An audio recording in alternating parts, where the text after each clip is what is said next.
You spent 10, 15, or maybe even 20 years building your global career, your title, your credibility, and your professional identity. And then you return to India expecting continuity.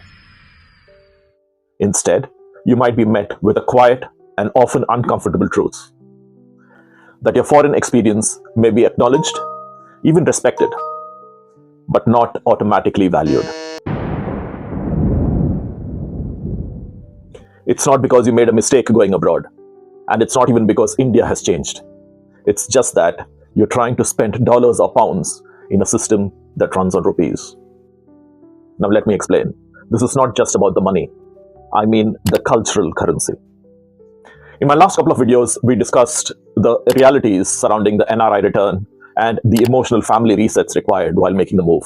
Today, it's strictly going to be business. It's strictly practical. We're going to be talking about what really happens to your professional status when you return, why expectations can sometimes misfire, and how to design a strategic re-entry that actually works. If you're planning to return to India to work before you retire, this video can be your survival guide.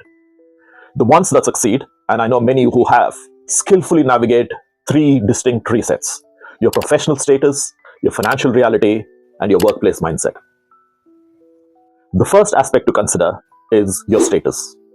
When you work abroad, especially in westernized countries, your identity is built on competence. Did you deliver the project? Did the systems that you put in place work? And were you clear in your decision making? If all that is right, fantastic, you're valued. But in India, your identity is built around context. Who do you know? What is your designation? And how much noise can you make? So when you return, you don't usually arrive as a leader. You come in as a re-entrant. And in the Indian corporate ecosystem, re-entrants, unfortunately, are scrutinized, not celebrated. They may look at your CV and think, if they were so successful in the US or UK, why did they come back? Did they get fired? Did AI replace them? Or was the visa not extended? There could be several questions. The skepticism, my friends, is real. A friend of mine returned back to India in 2016 after about 12 years in London, and he told me the single line that stayed with me ever since. He said, in India, who you are matters more than what you have to say. That, in a nutshell, my friends, is the status reset. You're starting from zero social capital. The next important bit, and perhaps the number one reason NRIs get cold feet before returning to India, is obviously the money reset. The pay cut, so to speak. Most returnees face a drop in gross salary, which can be quite significant, sometimes 40% to 70% even.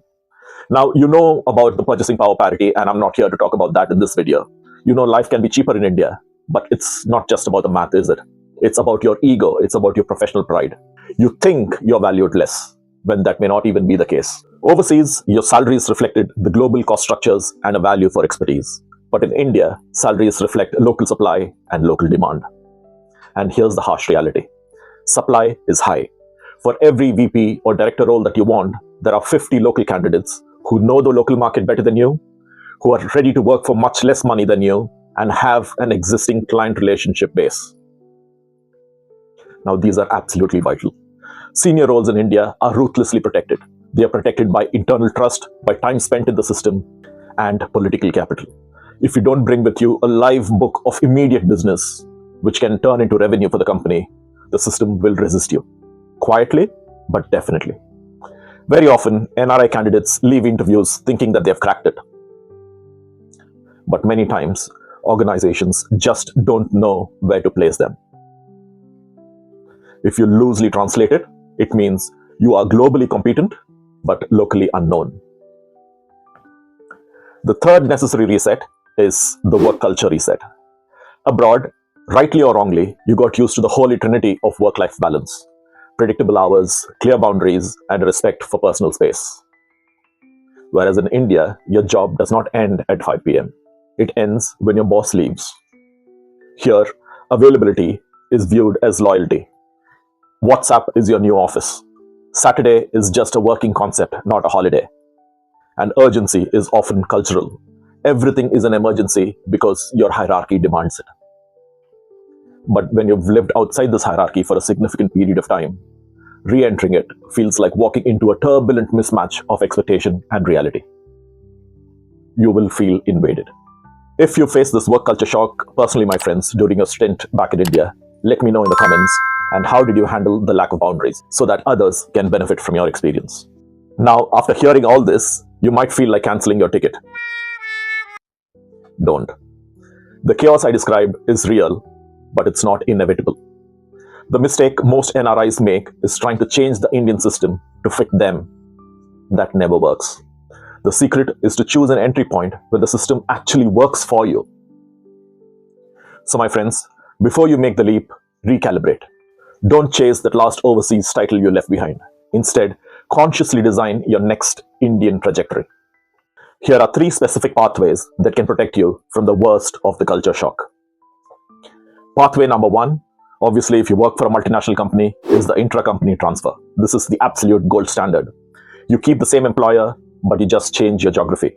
You arrive with what is called headquarters credibility. You're not an outsider here, and in fact, you are an essential bridge to the headquarters. This protects you in your transition during your first couple of years, surely. The next pathway is quite underrated, and I call it the bridging role. Don't look to manage Indian teams immediately. Instead, try to manage relationships between your Indian delivery teams and the Western client teams. Roles such as client partnership leaders, global liaison officers, and international business development, etc., will be valuable not just for the organization, but because you can stamp your authority there. These days, there are hundreds, if not thousands, of companies globally that outsource work to India, requiring significant human capital. You will excel in these kind of roles because you understand both worlds. You understand the Western expectations, and you understand the Indian execution. You become valuable not because of your title, but because of your expertise and global experience. The third pathway is the advisory and consultant entry. If you're the kind that doesn't really care about titles and designations, or if leadership blocks you out early, enter through expertise. Accept project advisory roles, domain expert roles, or specialist consultant roles. You can build your powerful boardroom exposure without the daily political churn. From experience, here's what usually works. Accept a softer title for the first 18 to 24 months. Use the time to build your trust, build visibility, and understand who holds the power in the organization. And then slowly slide into senior roles. In India, just like anywhere else, you cannot demand authority. You will have to accumulate it.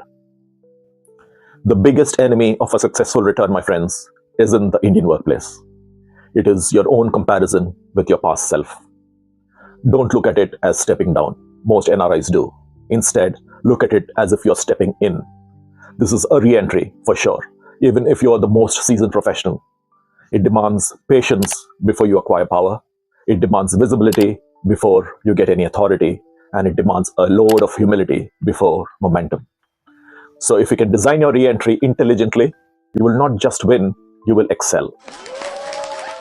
So my friends, build the next phase of your career with clarity. India is growing and opportunities are immense. But opportunities belong to those who adapt and adapt quickly. If this video gave you a reality check instead of giving you comforting illusions, hit like so that the algorithm shows it to more people and more NRIs who are interested in such content. Subscribe if you haven't already, and please share with someone who's quietly planning a return, whenever it might be. I'll see you in the next one.